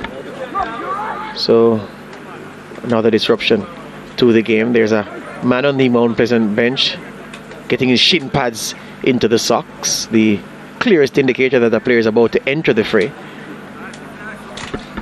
As the years have gone by, the wearing of shin pads, as we saw the tackle on Harvey, it came to me that it's a lot more about the fashion than just the fact that you have to wear them, because most of the players don't like the shin pads, and if you notice, year by year they get smaller and smaller. For sure. So there's no real protection for the shin. Back in my time, the shin pads were like cricket pads. Yes, they were quite big.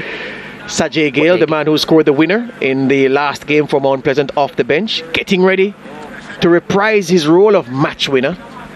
It looks as if he's going to replace poor old Devontae Campbell. Unfortunate for Campbell, was having a really good game. There he is, played very well in the flank areas, just 19 years of age. His number is up though, and Sajay Anderson runs on. Match winner last time out. Can he do the business once again?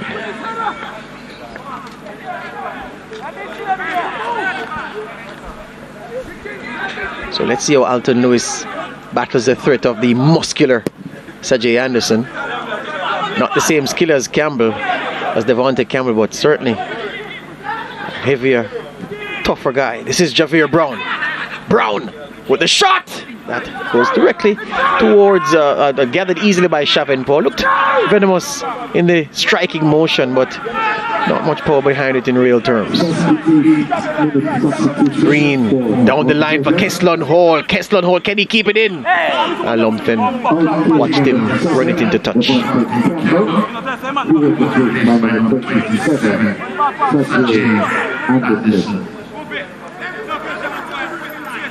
This is Neil. His pass into the path of Javier Brown, and wound it up as if he was going to really blast it. It didn't get much on it. And then Kesslon Hall, yeah, couldn't keep it in.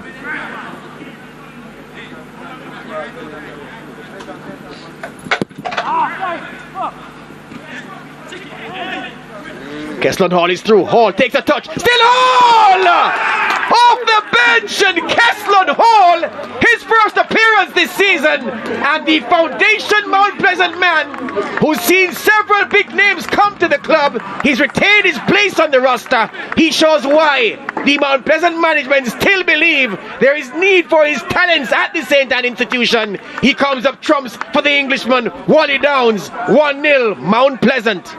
Lovely pass by Tyrese Gowie just to set him free. And excellent composure, good strength as well by Kesslon Hall. Been around a while, first match of the season for the number 11. Good strength, not easy to maintain the ball ahead of Lumpen, and his first of the season. Yeah, deserved for Mount Pleasant. They have certainly played better in the attacking third, and they have attacked with more purpose, and that's the result. Finally a good touch inside the area, and they finished the match. Yep. Could easily have just kicked a wild shot after that initial touch, but decided to take another one and use his strength and ensured that Davis was out of position, and he finished wide of him. Yeah, there was a wild hack just now on Daniel Green on that sprint down the line. That's why Daniel Parchment, rather than give the throw that he won, is giving Daniel Green a free kick.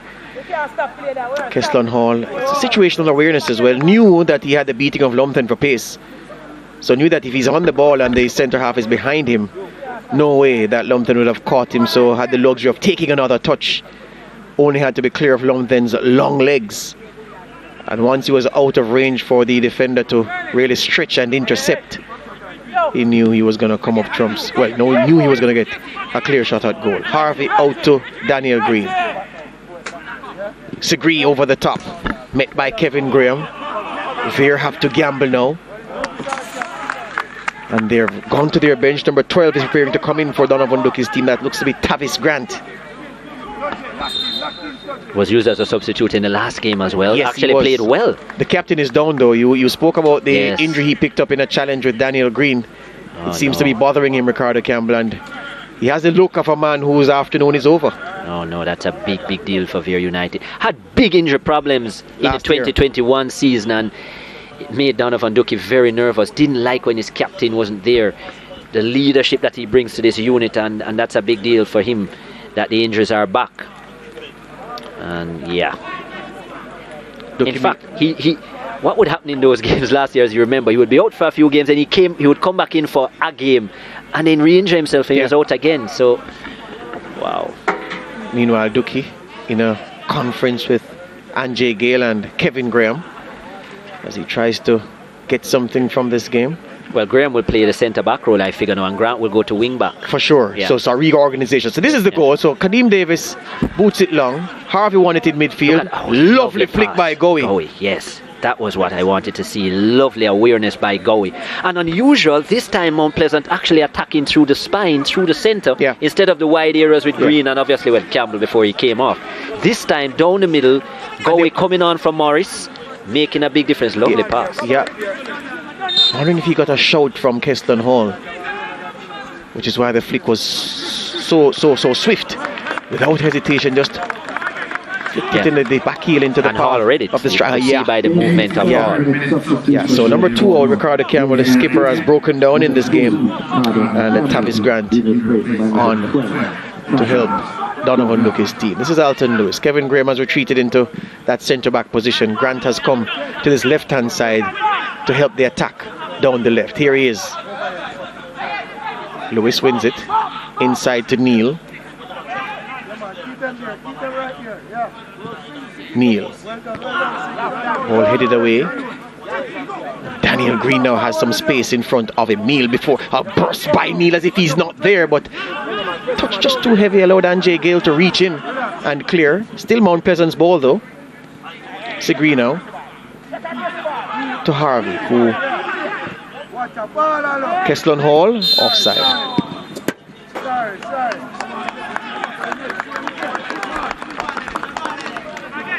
Just got a little ahead of himself, Hall, but his movement has generally been good.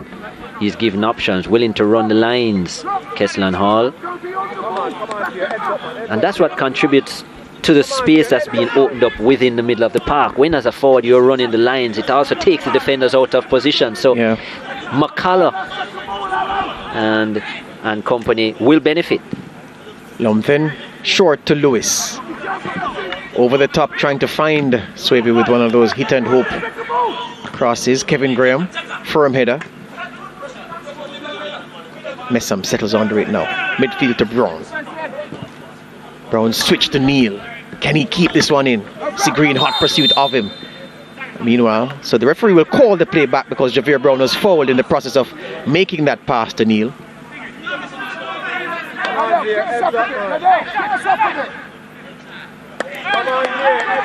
No need for Hall to make that challenge, so he's given away an opportunity. So Mount Pleasant have brought many new shiny pieces, many big name players to the project since their ascension to the Premier League, but Keston Hall has always been ever present.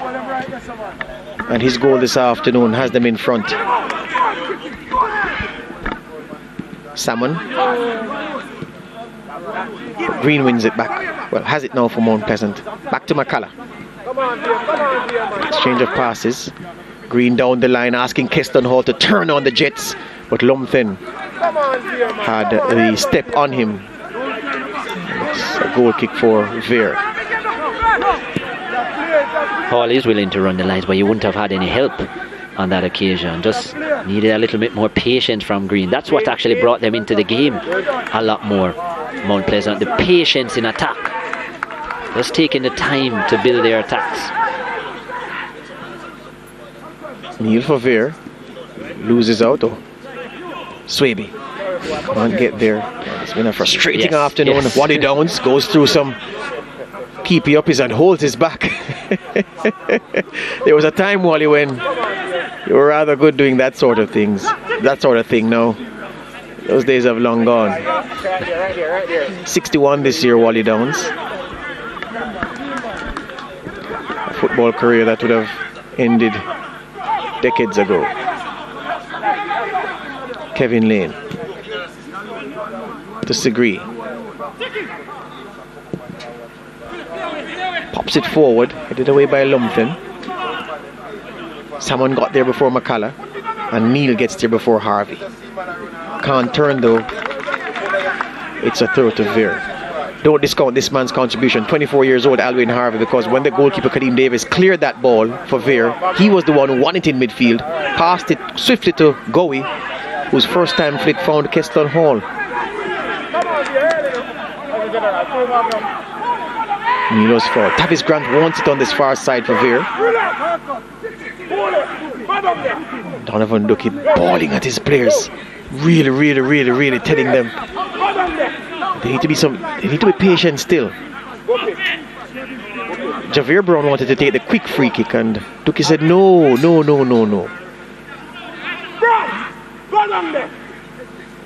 That's him directing traffic from the sidelines. Donovan Ducky, not used to losing, doesn't like losing. Not used to losing with Vere. Lumphin forward to Gale. Messam back to Lewis. Lewis over the top. I'm surprised he asked Lewis to take the free kick. Lewis's deliveries into the box have been very poor. Just one good delivery in the entire game. Sajay Anderson trying to find Gowie with the outside of the left foot, but runs all the way through to Davis. To Lumphin. Vere need to get a move on. Lumphin surveys the passes in front of him. Didn't like what he saw, so he went wide to Salmon. Only looked one side of the field though. Wow. Lumphin. Grant was free. Daniel Green held on to it under pressure from Lamar Neal, and he wins the free kick that the Mount Pleasant men are walking away from. They're allowing their captain to take his own sweet time to deal with this free kick. They have the lead, Mount Pleasant. Richie goes long and it goes all the way into touch.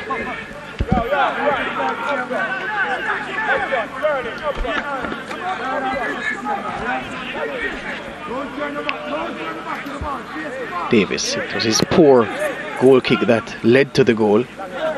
Gets away with it. Salmon just skipped away from Keston Hall and pops this one forward. Swaby goes up, wins the header, but doesn't go in the direction he would have liked. Daniel Green with it now. Wants to run. Goes over on the challenge from Lamar Neal, who will go into the book of referee Daniel Parchment. So 4 yellow cards now, 2 apiece for the teams. Yeah, no intention to play the ball. Neil just ensuring that Green didn't get any deeper into his defensive quarters. And rightful booking. The team has been better with Neil on the park though, certainly for Vere United. He is willing to play within the middle of the park, not like a wide player like Harrison. And he's been the man who's created a couple of opportunities for them against the run of play. Makala out to Sigreen. Sigreen takes the touch. The cross comes into the grateful arms of Kadeem Davis. It's going to go long though, as usual, trying to find Swaby. And Swaby turns away in disgust and gives Kadeem Davis the evil eye from way up the field. And he's showing his goalkeeper the direction that he wanted the ball kicked in. Look at him. Well, he's wondering if Davis knows what colour shirt he has on. Wow. Because Davis kicks, long kicks, have all found blue shirts. Yep. Every time. It's not even been close to Swaby. Davis under pressure, being closed on by Hall. Hall wins possession to Gowie! He's off the post! And Davis miraculously gets the chance to claim for Vere United. 4 minutes added on after all that, but how Mount Pleasant aren't 2-0 up, nobody knows. Not even he, Wally Downs, who's seen everything in football in a very, very long career, playing it and coaching it. This is Lumpfen's back pass. Look what Davis does. He flips it up. Keston Hall steals in, and a very good decision to play the youngster in, who was under a challenge. Kevin Graham's pressure enough to cause Gowie to rush the shot, and it cannoned back off the upright. No excuse, Gowie has to score that. Graham was late. Graham was late in any case. Oh, Gowie didn't need so much precision. There was a whole goal there waiting for you. That should easily have been buried. There was no way Davis was going to get back to save it. But excellent work by Keston Hall. Makala switches it to Sigree. Forward to Daniel Green now. Sigree to Harvey. All the way back to his captain Richie, who's on the halfway line. Out to Sigree. Forward into space, and he's offside. Gowie is.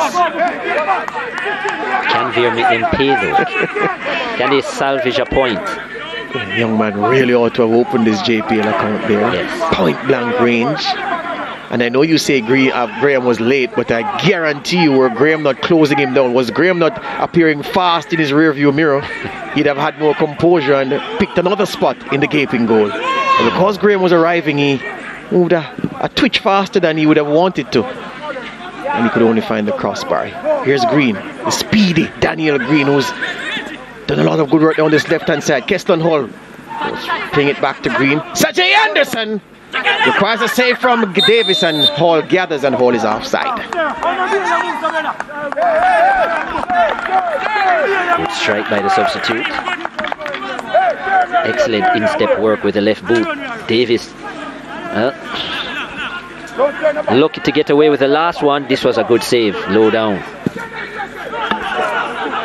Lewis allows it to bounce and finds Tavis Grant, who's attempted a flick, didn't come off, and Lane just tries to find the bush with that. Tavis Grant forward to Javier Brown, meets upon his opposite number Sule Makala, can't get around Makala, pulls him down, and it's a free kick, says the referee Daniel Parchment.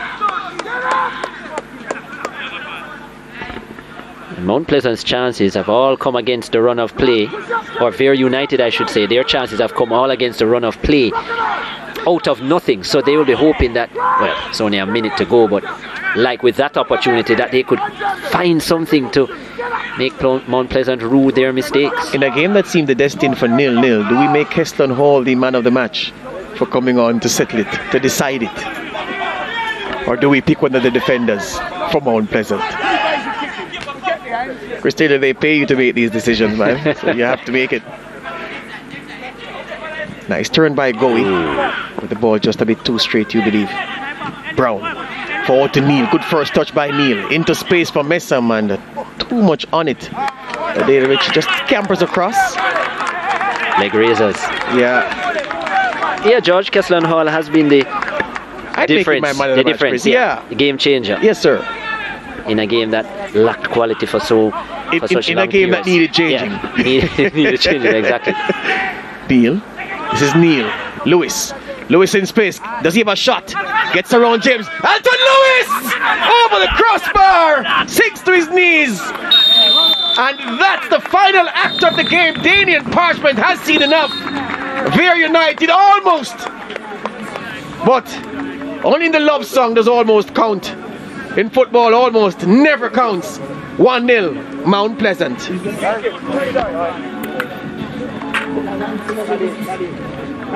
So after 90 minutes here at the UWI JFF Captain Horace Burrell Centre of Excellence, Keslan Hall, the number 11 man, runs to the dressing room for a bit of comfort, and then he'll be back to do the interview, the post-match segment of this broadcast. He's our man of the match. His goal in the second half, the difference between the teams. Mount Pleasant continue on their winning ways, their third consecutive win. They're travelling strong. Match week 3 of the Jamaica Premier League.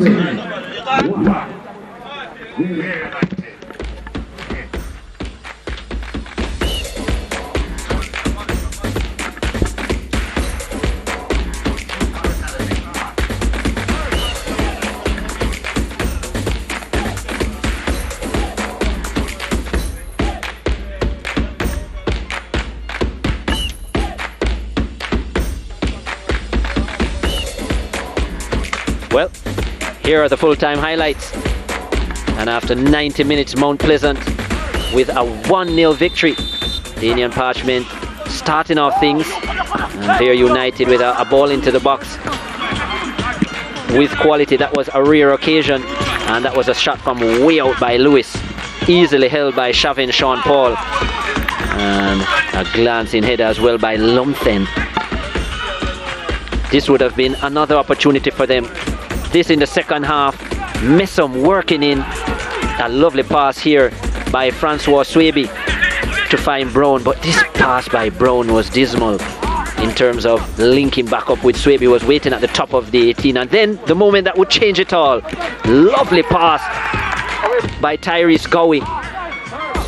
And it was Harvey who actually broke up the play. Then that pass, one time back heel into the path of Keslan Hall.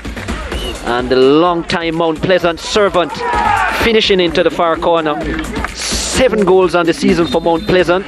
Keslan Hall's first. And it proved to be the winner. Then this moment, which nearly cost Vere United another goal. Sloppy by Davis. Keslan Hall did excellent to set up Gowie on this occasion, so the reverse. But Gowie didn't have the composure to finish. And that was from 5 yards in.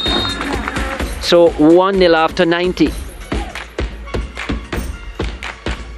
There we have a look at the statistics. Those 3 shots on target from 6 attempts for Vere United. They lacked potency up front. 5 on target from 14 for Mount Pleasant. 22 fouls, and Daniel Parchment was very busy, issuing 4 yellow cards, 2 to each. And as we see, 2 offsides, 3 corners for each of the teams, 2 saves for both keepers. And majority of the possession for Mount Pleasant with 57%. And they take all 3 points, and 3 from 3 for the start of the season. They defeat Vere United by a 1-0. Let's hear from our man of the match, goal scorer Keslan Hall. Congratulations, you got your chance, you took your chance. Well, tell me, what was going through your mind before you were introduced? What is it that you thought you could do on the field for Mount Pleasant today? Well, you know, our abilities off the ball movement, and that played out. And you thought you could add that to what was happening on the field? Yeah, sure. Yeah. Before we get to your goal, Keslan, how has it been for you? We haven't seen you in the previous 2 match day squads. We were wondering where you were. You turn up today, you come on in the second half and you score. What happened? Why you weren't a part of the previous 2 match day squads? Yeah, the absent, I always have a little hamstring, just a slight one. Yeah. Yeah. Fully recover now. Excellent. Did you give Gowie a shout because that back heel was precise, it was quick? Did you give him a shout that you were behind him, or he just knew you were there? That was from the training ground.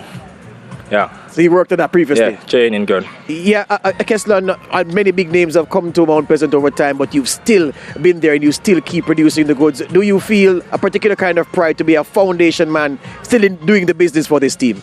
Yeah, it's always a pleasure for the year. It's always a pleasure for the year and keep it doing the right thing. So it's automatical, basically. It's that. That's it. All right, well, congratulations, my friend. We hope you score many more this season. Thanks, sir. Kesslon Hall there, the Mount Pleasant coach. Striker rather, wearing number 11. The reason I said coach is because the Vere United coach is setting himself up in the shot right now. He's here. Donovan, disappointing this afternoon, 1-0, and you lost your captain to injury. Not many things went right for you today, if anything at all. Well, I beg to differ. A lot of things went well. I thought we were very competitive towards the 75th minute. You saw where the team started to separate in terms of physical fitness. Tactically, we were very good. I would say we had the best chance of the game.